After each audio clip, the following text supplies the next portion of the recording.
Les amis, je sais que vous savez que la numérotation joue un rôle important dans les écrits bibliques, autant que les paraboles de Jésus. Savoir que chaque chiffre possède un sens caché ou une interprétation est primordial.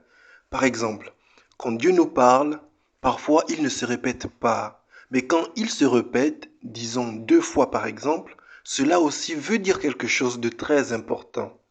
Alors, ces sens cachés peuvent être un aspect de la personne de Dieu. Ils peuvent aussi évoquer un élément, un mystère, une qualité ou un sujet. C'est pourquoi je vous propose d'étudier les sens cachés de certains nombres dans la Bible. Pour cette vidéo, nous verrons seulement les chiffres de 1 à 4 et on se réservera, si possible, les autres chiffres et nombres dans une prochaine vidéo. Le chiffre 1. C'est un chiffre par lequel l'Éternel Dieu se présente beaucoup, et seulement par lui on peut déjà comprendre l'essentiel de qui est Dieu. Peut-être pas toute la personnalité de Dieu, mais disons juste l'essentiel. Alors, un représente d'abord l'unique, oui, car Dieu est unique, unique en son genre, et il n'a point de semblable dans les 3 dimensions. Le fait que Dieu soit unique démontre vraiment qu'il est le vrai Dieu, incomparable. Et le premier commandement donné à Moïse nous le fait bien savoir. Écoute Israël, je suis l'Éternel, ton Dieu, tu n'auras point d'autre Dieu devant ma face. Dieu n'est pas seulement le Dieu unique, mais il veut aussi se réserver le droit d'être l'unique dans nos vies. S'il est l'unique dans les cieux et sur la terre, l'Éternel doit être l'unique dans la vie de chacun de ses serviteurs. Le chiffre 1 est aussi celui de l'amour. En effet, quand vous êtes unis par le lien de l'amour, vous êtes un. C'est la raison pour laquelle Jésus insiste et demande que nous nous aimions les uns les autres et qu'ainsi nous demeurions un comme Jésus et Dieu sont un seul. En hébreu, chaque lettre a une valeur numérique. Alors, si vous additionnez toutes les lettres qui forment le mot amour, et vous en faites de même pour le mot un, vous trouverez la même valeur, le même résultat. Pour ça, je vous invite à découvrir la chaîne de l'épéiste de la parole, le lien en description. À travers le chiffre 1, on voit bien la puissance de l'amour, comment il peut nous unir à nous faire devenir un seul corps, le corps de Christ, un seul esprit, le Saint-Esprit, un seul Dieu, l'Éternel, un seul peuple, Israël, et un seul Père, Abraham. Et comme dit au préalable, le chiffre 1 est étroitement lié au premier commandement. Un seul Dieu tu adoreras et aimeras parfaitement. Si vous avez été attentif, vous remarquerez bien que même dans le premier commandement qui représente le chiffre 1, il y a le mot amour et puis l'expression un seul Dieu qui fait encore référence au Dieu unique. Le chiffre 2, lui, fait référence à la vérité. En effet, car Dieu est vérité et le Dieu de la vérité. C'est pourquoi Dieu a dit à Moïse que lors d'un jugement, un témoignage ne devrait être accepté que seulement s'il y a eu 2 personnes au minimum qui témoignent de la même affaire. Ça ne veut pas dire que lorsque 2 personnes déclarent quelque chose, c'est forcément vrai, loin de là. Mais pour Dieu, c'est le moyen pour nous faire comprendre que la vérité peut être démontrée. Elle peut toujours se vérifier. Jésus lui aussi disait souvent en vérité, en vérité. Pour lui, le fait de répéter le mot vérité 2 fois démontre en effet que ce qu'il dit est certain, sûr et véritablement vrai. Que vous pouvez même mettre votre confiance dedans, dans cette parole, car elle est sûre et inébranlable. Souvenez-vous aussi de ce que disait Joseph à Pharaon. Si le rêve s'est répété 2 fois, c'est que la chose est arrêtée. Dieu ne tardera pas à accomplir ce qu'il t'a montré. Le chiffre 3 possède plusieurs significations dans différents contextes. Il serait donc impossible pour moi de vous donner tous les mystères du chiffre 3, puisque moi-même je n'en connais que quelques-uns. Néanmoins, nous verrons les plus évidents. Alors, 3 est symbole de la mort. C'est exactement le nombre de jours que Jésus fit dans la tombe, mais aussi le même nombre de jours que Noé fit dans le ventre du poisson. C'est la totalité dans la mort. C'est aussi le nombre de personnes qui furent crucifiées dans la Bible. Jésus au milieu de deux autres bandits. Donc, la mort de toute l'humanité avec Jésus. C'est pourquoi c'est ce même chiffre qui est utilisé pour représenter aussi la vie. Puisque Jésus est ressuscité le troisième jour, Noé a été recraché par le poisson 3 jours après avoir été avalé. Et dans la Bible, Jésus a ressuscité 3 personnes, à savoir le fils d'une veuve, Lazare et la fille de Jairus.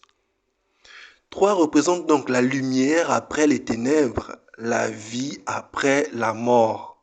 Donc le même chiffre utilisé pour marquer la mort est celui-là aussi qui est utilisé pour marquer la vie.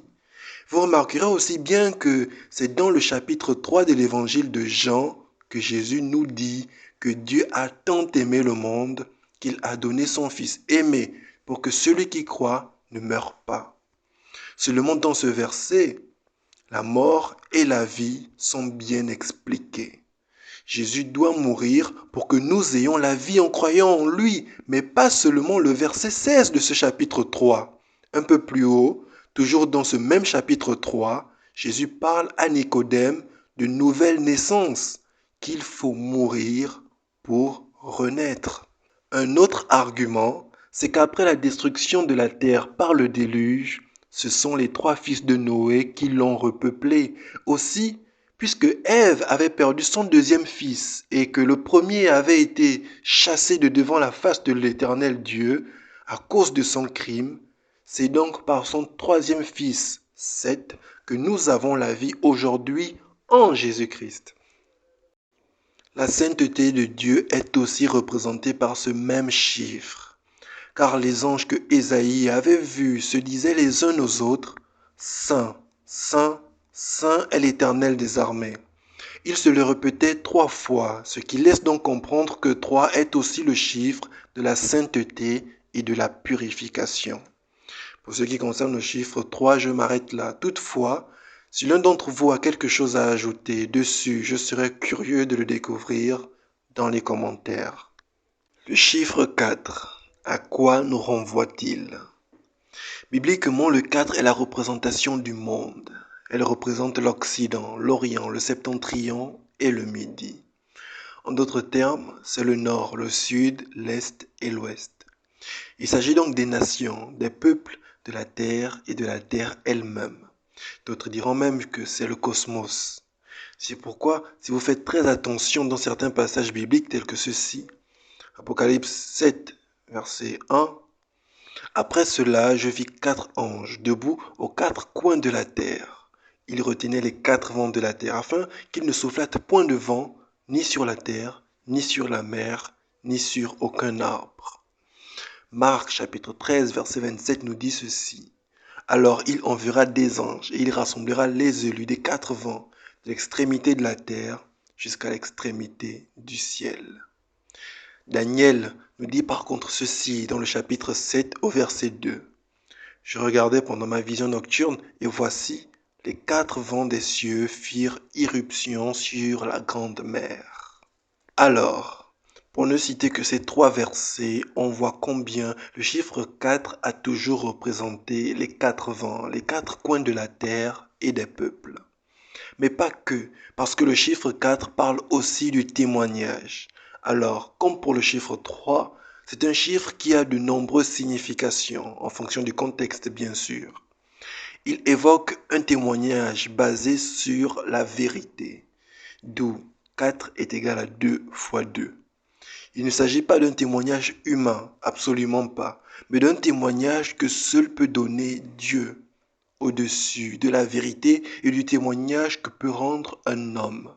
Voilà pourquoi 4 est égal à 2 fois 2.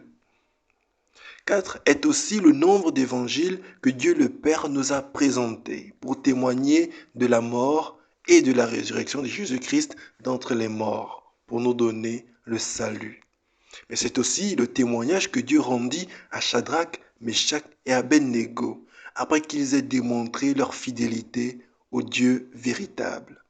Et tandis qu'ils furent 3 à être jetés dans la fournaise ardente, c'est par contre 4 hommes que le roi vit dans la fournaise, tous dépourvus de lien. On peut aussi lire ceci. Ce sont les paroles de Nabuchodonosor. Voici maintenant l'ordre que je donne. Tout homme, à quelque peuple, nation ou langue qu'il appartienne, qui parlera mal du Dieu de Shadrach, de Meshach et d'Abednego, sera mis en pièces et sa maison sera réduite en un tas d'immondices, parce qu'il n'y a aucun autre Dieu qui puisse délivrer comme lui. Après cela, est-il écrit, le roi fit prospérer Shadrach, Meshach et Abednego dans la province de Babylone. Et après ces faits, je peux aussi vous assurer que tous les peuples, les nations et le monde n'avaient retenu que 2 choses. La première est que 3 hommes ont désobéi à l'ordre de l'homme le plus puissant du monde de cette époque et ont été arrachés de son pouvoir par la puissance de leur Dieu. La deuxième chose qu'ils se sont forcés de retenir, c'est bien sûr l'ordre du roi qui défendait toute la terre de parler en mal du Dieu de ces 3 hommes. Voilà quel témoignage puissant Dieu peut rendre pour ses saints serviteurs. Un témoignage comme celui de Christ, un témoignage qui parcourt les cieux et les 4 coins de la terre. C'est le même témoignage qu'a reçu Paul, c'est le même témoignage qu'a reçu Étienne, c'est le même témoignage qu'ont reçu Daniel et les autres prophètes. C'est le même témoignage que celui de Joseph et ses pères, Jacob, Isaac et Abraham. C'est aussi celui qu'a reçu Enoch, Job, David, Moïse. Et c'est le même que toi tu recevras, toi qui crois en Jésus-Christ. Les amis, je vous dis bonsoir et surtout n'oubliez pas que tout est utile pour éduquer, les chiffres y compris.